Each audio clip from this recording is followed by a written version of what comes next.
Doutora Denise Albano, nestes dias mais recentes, a própria imprensa internacional, até jornais internacionais de esquerda, têm publicado que o STF, mais particularmente o ministro Alexandre de Moraes, eles usam a democracia para atacar a democracia. É o que mostra, por exemplo, aí o Poder 360, em matéria que está em destaque, dizendo que o New York Times questiona se STF salva ou ameaça a democracia no Brasil. Essas informações elas têm ganhado repercussão em outros grandes jornais, principalmente do mundo ocidental. Como é que a senhora tem acompanhado a repercussão daquilo que o STF vem protagonizando nesse campo da censura e também de contribuir para que a democracia no Brasil esteja sendo vista com muitas ressalvas? A bem da verdade, a gente pode mais uma vez reafirmar: o tempo é o senhor da razão, o tempo é o senhor da verdade. A verdade se impõe sobre narrativas. E como hoje está muito comum ser usada a expressão, furou a bolha.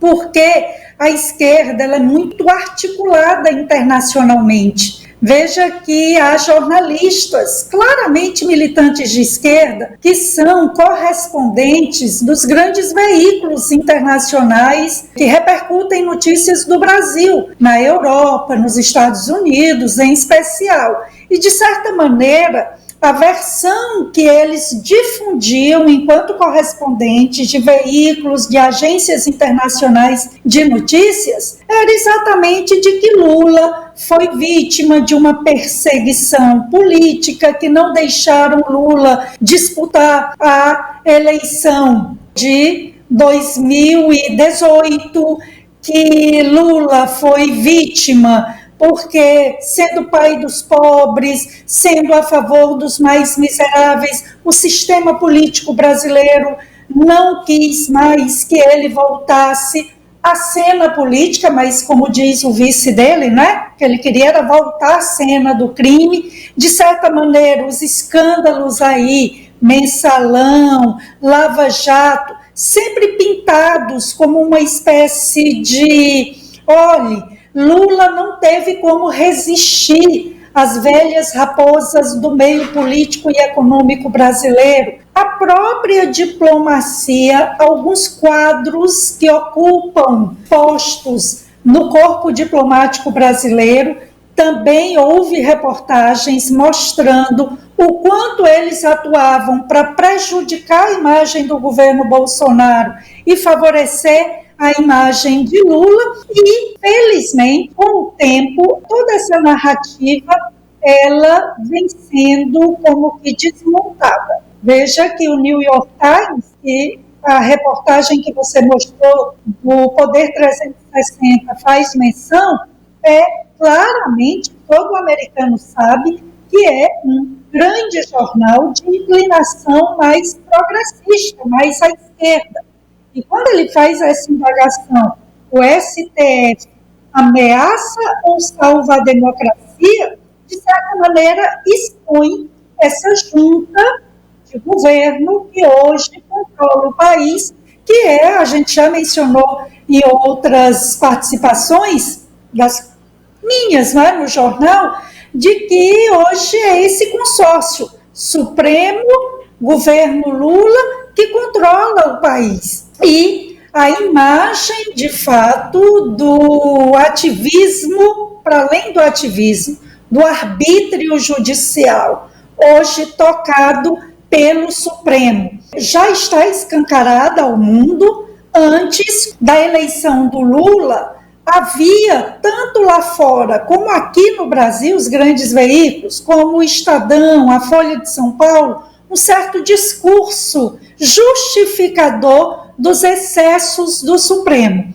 Quando, na campanha eleitoral, de certa maneira, só tomava decisões contrárias à campanha do Bolsonaro, veja que ninguém podia dizer que Lula era amigo do Maduro, era amigo lá do ditador da Nicarágua, podia chamar de corrupto, nome que comumente associado a ele, ladrão.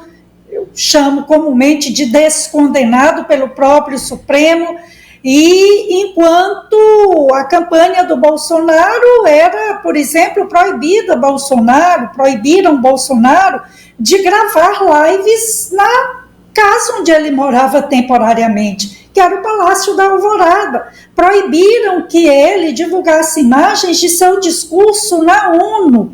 Então, uma campanha claramente desnivelada em que o TSE, que tinha como presidente ministro do Supremo, Alexandre de Moraes, claramente tendencioso a favorecer a campanha Lula-PT. E hoje está escancarado para o mundo que, de fato, não temos uma corte que reverencia, que, de fato, busca realmente guardar a Constituição. Atua politicamente, eu diria que, para além de atuar politicamente, atua partidariamente, ideologicamente. Exemplos: a famosa frase "perdeu Mané", no evento da Uni, "nós derrotamos o bolsonarismo", a própria atual presidente do TSE, ministra Carmen Lúcia, justificando a censura ao Brasil Paralelo, a essa plataforma que mostraria um documentário sobre a facada no Bolsonaro. Não, de fato, como quem diz, é uma censura até o dia da eleição. A perseguição ao X, que Bolsonaro deu uma entrevista ao Pitoli recentemente, naquela rádio Auriverde, claramente dizendo que o banimento do X durante a campanha, antes do primeiro turno, prejudicou candidatos conservadores, candidatos de direita, e não foi mera coincidência voltar exatamente depois do primeiro turno, e tudo isso eu creio que o mundo está se dando conta e olha assustado para o que ocorre no Brasil, principalmente nos Estados Unidos, porque eles identificam o Brasil como uma espécie de laboratório para o avanço desse autoritarismo, com a chancela do judiciário, com a chancela da mais alta corte de justiça do país.